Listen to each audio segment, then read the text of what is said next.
I would have Ellen Page, hilarious. She'd keep me company and make me laugh, so I'd have the enjoyment of someone else's company. Then I would have Gordon Ramsay, even though he's not the nicest person, he can cook. So I'm pretty sure he'd be able to find something on the island to cook. And then I'd put Ariana Grande because then she could just sing me to sleep.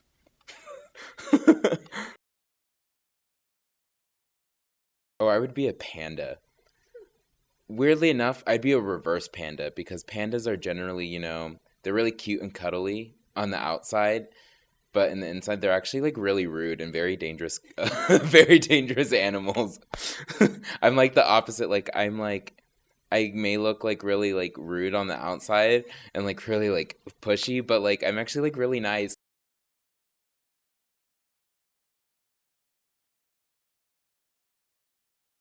My best friend. I'd honestly bring my best friend Chloe, and honestly, we'd probably go to like the 1950s and do some like dancing, go to like the diners and like all the dance halls and just do some dancing and like get that feel of the old cars and the old vibe.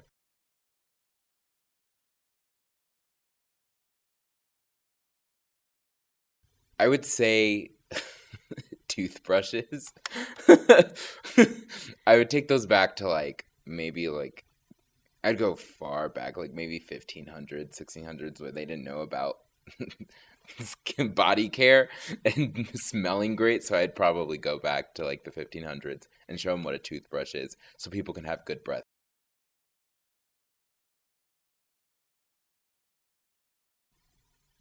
I think one food I would give up would have to be broccoli.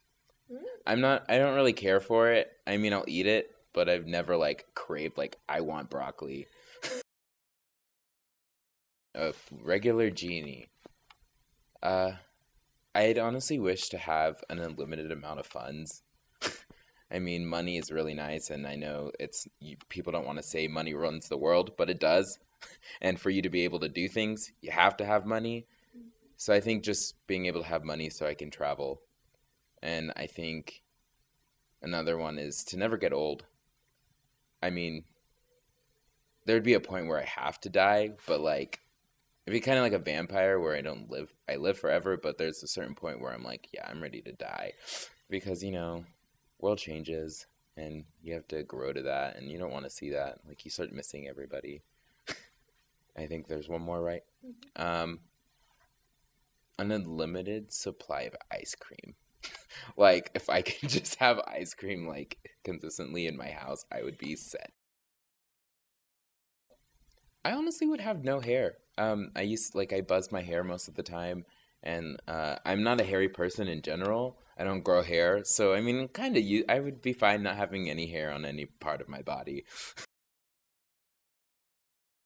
Clothes, cause what if it's cold?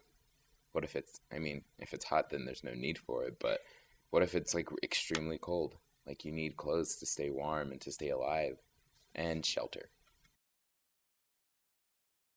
I think the one thing that I would really want, like someone to tell me, was my creativity. Tell me that I was a creative person. Like I did this, like I did photography, I did dance, I did acting. Like just to have someone remind me of me being a creative person. That's something I think I'd really. I don't. I think that's just the only thing I'd want them to remind me of is my creativity. Um, probably my Probably my best friend. My best friend would probably have to do that for me. I don't think my mom would understand my creativity. She still doesn't, so it'd be really nice to have my best friend explain that to me. Horror movie. I love horror movies with a passion. I just honestly I like the adrenaline. I like being scared. Like I'm like if you can scare me then you're good. Like you're doing your job. I like being scared, so